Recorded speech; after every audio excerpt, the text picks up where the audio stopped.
শিক্ষকর নাম কি ফলে পরিচয়? বেনজির, অর্থাৎ তার নামটাই হচ্ছে নজিরবিহীন এবং তার সমস্ত কার্যক্রমে আমরা দেখছি নজিরবিহীন। নামের অর্থ তার সাথে মিল আছে। বেনজির মানে নজিরবিহীন। কেন এই কথাটা বললাম? দেখুন, বেনজির সাহেব ডিএমপির কমিশনার হলেন 14 অক্টোবর 2010 এবং বাংলাদেশে এই 10, 11, 12 থেকে কিন্তু গুমের রাজ্য কায়েম হয়েছে। ডিএমপি কমিশনার থাকা অবস্থায় সরকার বিরোধী রাজনৈতিক দলের ছাত্রদল, যুবদল, বিএনপির অনেক নেতাকর্মী কিন্তু গুম এবং ক্রসফায়ারের শিকার হয়েছিলেন বিভিন্ন ওয়ার্ড থানার। তার শুধুমাত্র অর্থনৈতিক দুর্নীতির বিষয়ে কথা হচ্ছে, যেটা জাতি এবং ক্ষতিগ্রস্ত পরিবার বিক্ষুব্ধ, সংক্ষুব্ধ।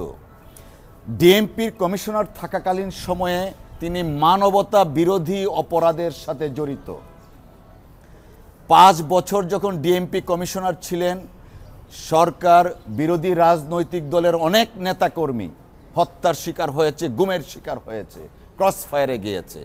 পরবর্তীতে 2015 থেকে 20 পর্যন্ত তিনি র্যাবের ডিজি ছিলেন এবং র্যাবের ডিজি থাকা অবস্থায় মানবতা বিরোধী এমন অপরাধ করেছিলেন যে কারণে 2021 সনের 10ই ডিসেম্বর ইউনাইটেড স্টেট ডিপার্টমেন্ট তাকে পার্সোনালি স্যাংশনের আওতায় নিয়ে আসে। অর্থাৎ তার মানবতা বিরোধী কার্যক্রমের বিচার এই দেশের মানুষ চায়, যেমনিভাবে চাচ্ছে দুর্নীতির বিচার। আর আপনারা জানেন, আপনারা জিজ্ঞেস করলেন যে তার যে এই যে বিচারের বা তদন্তের বিষয়টা হচ্ছে কি, আমি যা বললাম যে বেনজির, নজিরবিহীন। দেখুন, এই যে দুর্নীতি দমন কমিশনে কথিত একটা চিঠি পাঠিয়েছেন একজন আইনজীবী, আদৌ চিঠি কি পাঠানো হয়েছে? কোনো আইনজীবীর নাম কি এখন পর্যন্ত কেউ বলেছে?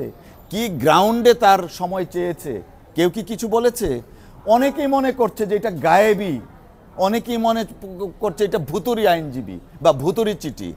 আদৌ কোনো চিঠি এসেছে কিনা, যদি কোনো চিঠি এসে থাকে জাতির সামনে সেটা দিতে হবে এবং কোন গ্রাউন্ডে তার সময় চেয়েছে। অফকোর্স আইনের আশ্রয় নেওয়ার অধিকার প্রত্যেকটা ক্রিমিনালের আছে, প্রত্যেকটা ক্রিমিনালের আছে। এই আইনের আশ্রয়টা যে নিচ্ছে সেটার মধ্যে কোনো ট্রান্সপারেন্সি নাই, যে কারণে দেশের মানুষ মনে করছে সরকারের নীতি নির্ধারণী ফোরাম, ঊর্ধ্বতন কর্তৃপক্ষ শাক দিয়ে মাছ ঢাকার চেষ্টা করছে। যে কারণেই তার বেনজির সাহেবের অর্থনৈতিক দুর্নীতি সহ মানবতা বিরোধী যে সমস্ত অপরাধ করেছে সেই অপরাধের তদন্ত ঢিলে তালে হচ্ছে। সময় নিয়েছে, সেই সময়ের ব্যাখ্যা কোন গ্রাউন্ডে সময় নিয়েছে সেটার কোনো উল্লেখ নাই, কে সময় নিয়েছে উল্লেখ নেই। আমরা শুনলাম যে দুদকের পক্ষ থেকে বলা হয়েছে আইনজীবী সময় নিয়েছি, আইনজীবী একজন সময় নিয়েছে। আদৌ কি তা হয়েছে?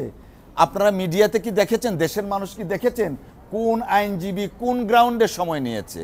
আমরা মনে করি প্রত্যেকটা জিনিসে এটা জাতির সাথে ভাওতাবাজি করছে এবং সরকার ইচ্ছাকৃতভাবে বেনজিরকে রক্ষা করার জন্য যত ধরনের অপকৌশল নেওয়া দরকার সেই কৌশল নিচ্ছে। কিন্তু একটা কথা এখানে প্রণিধানযোগ্য, বেনজির আহমেদ যে মানবতা বিরোধী অপরাধ করেছেন সেই অপরাধের শাস্তি তাকে পেতে হবে।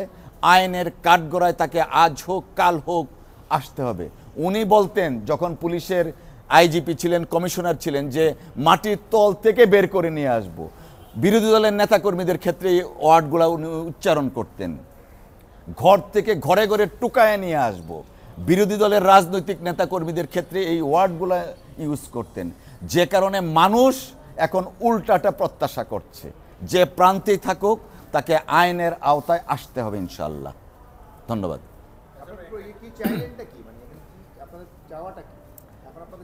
না, চাওয়াটা হচ্ছে যে বেনজির প্রসঙ্গে, বেনজির যে মানবতা বিরোধী অপরাধ করছে সেই অপরাধের দায় তাকে নিতে হবে, শাস্তি তাকে পেতে হবে এবং রাষ্ট্রের দায়িত্ব আছে এই মানবতা বিরোধী অপরাধের জন্য তাকে কাঠগড়ায় দাঁড় করানো।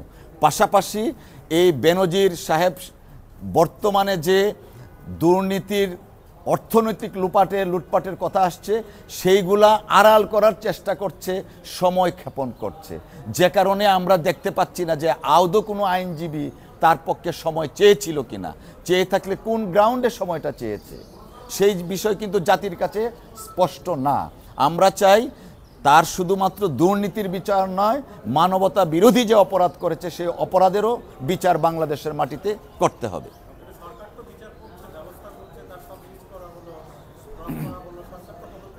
হ্যাঁ, সরকার পদক্ষেপ নিচ্ছে, তাকে বের করে দিয়ে পদক্ষেপ নিচ্ছে।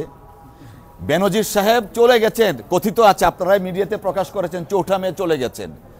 এয়ারপোর্ট দিয়ে শুনেন, পুকুরে যদি একটা হাঁসও মারা যায় তখন মন্ত্রী বাহাদুররা বলেন যে ওনার নির্দেশের বাইরে কিছুই হয় না। তো বেনজির এয়ারপোর্ট দিকে চলে গেলেন, জাতি ভালোভাবেই জানে কিভাবে গেছেন, আপনারাও জানেন। Thank you.